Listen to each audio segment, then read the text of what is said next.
I'm so messy. As an artist, I like to keep things moving, and tidying up as I go is definitely going to interrupt my flow. If it doesn't make me happy, I'm probably not going to do it.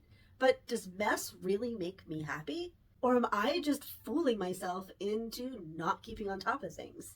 I'm pretty sure the answer is both. But stick around because I'm exploring all 5 types of disorganization in this video, and I'm going to give you tips for each one to make it work a little bit better for you. Let's get started.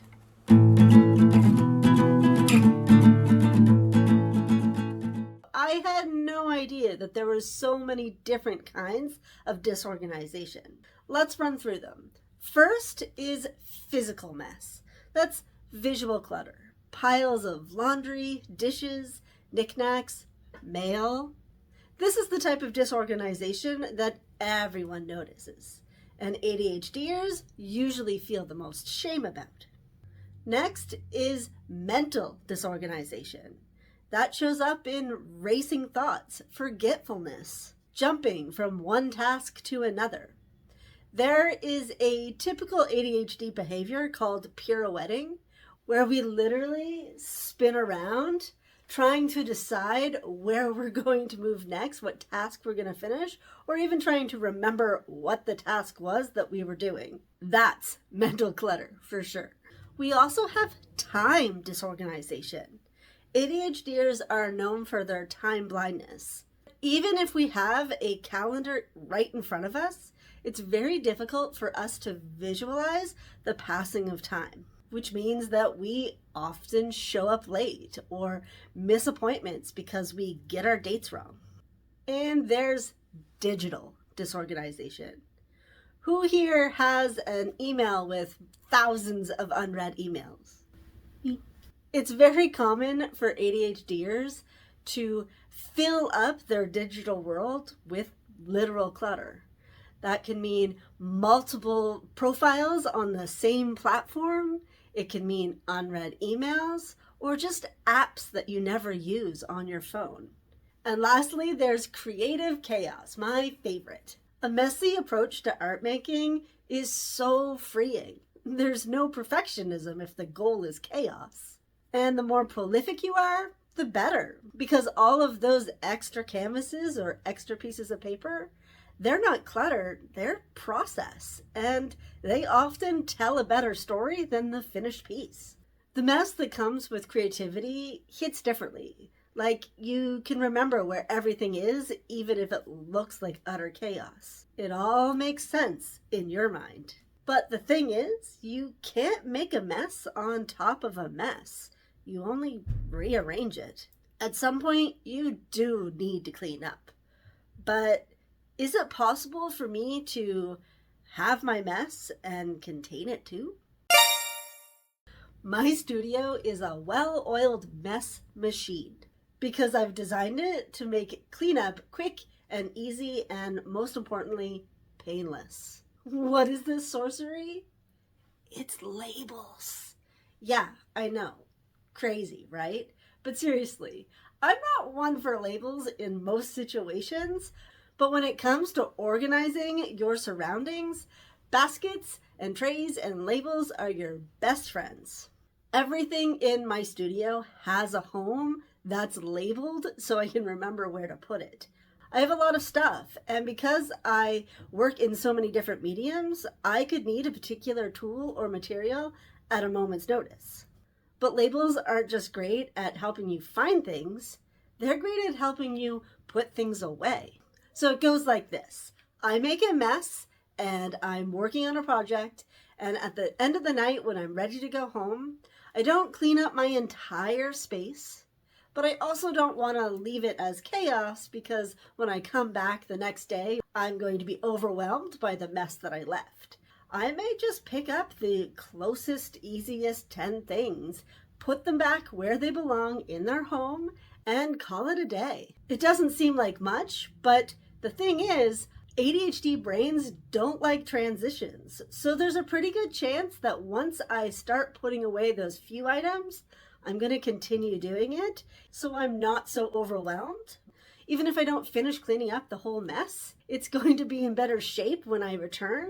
I can just sometimes tidy up a little bit more and then I'm ready to go.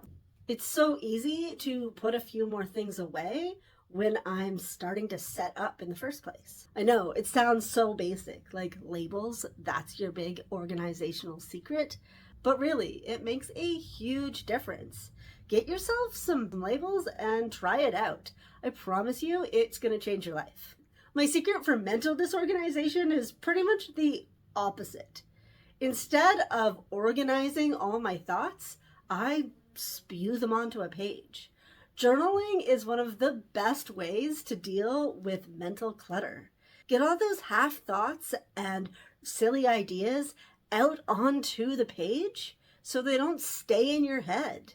I write every single morning, and not only has it helped with my mental disorganization and my emotional dysregulation, it's also helped me be a more proficient writer. I write scripts every single week, and I can do that easily because I have a practice of writing. My brain knows how to get started.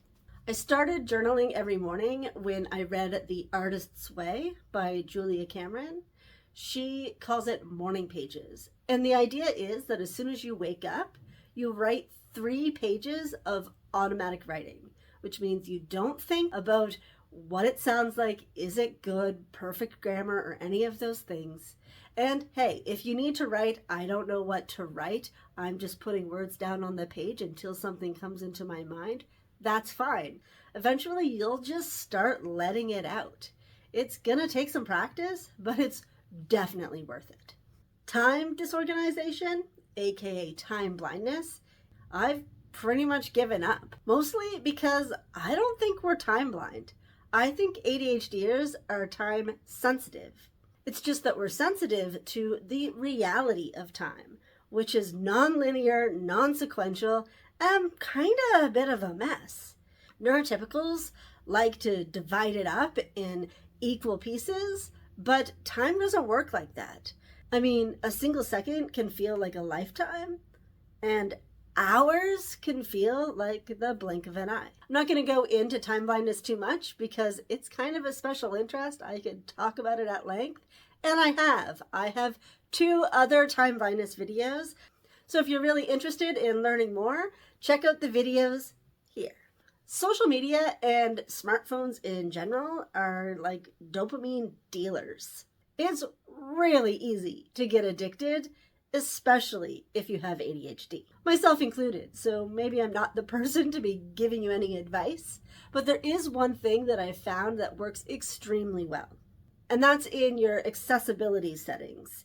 You can change your phone to black and white. It doesn't affect any other functions on the phone, but it makes it a lot less visually appealing, and a lot of your dopamine just comes from the bright, vibrant colors. I mean, I could tell you to remove all the distracting apps from your phone, but let's face it, we're not going to do that. This is the one thing that I found that really works for me when I know that I'm spending way too much time scrolling or playing a silly game. And emails? Well, start a new one, pretend the thousands of unread messages don't exist. Let's face it, being disorganized, especially when you're trying your hardest not to be, is disheartening. It makes us ADHDers feel incompetent and like we can't possibly get our life together. I'm here to tell you that it's just a matter of finding the right ways to guide that disorganization and limit it when it's causing harm. But everyone's different, so you're gonna need to experiment. I can't give you advice other than what I've tried, and it may or may not work for you. But what I can tell you is that if you just keep experimenting with different systems and blaming the system when it doesn't work instead of yourself, you're gonna have a much easier time finding a system that works for you. Thanks for watching. I'm Kristen. This is Creatively Divergent. I make videos once a week, so make sure you subscribe, and I'll see you soon. Bye.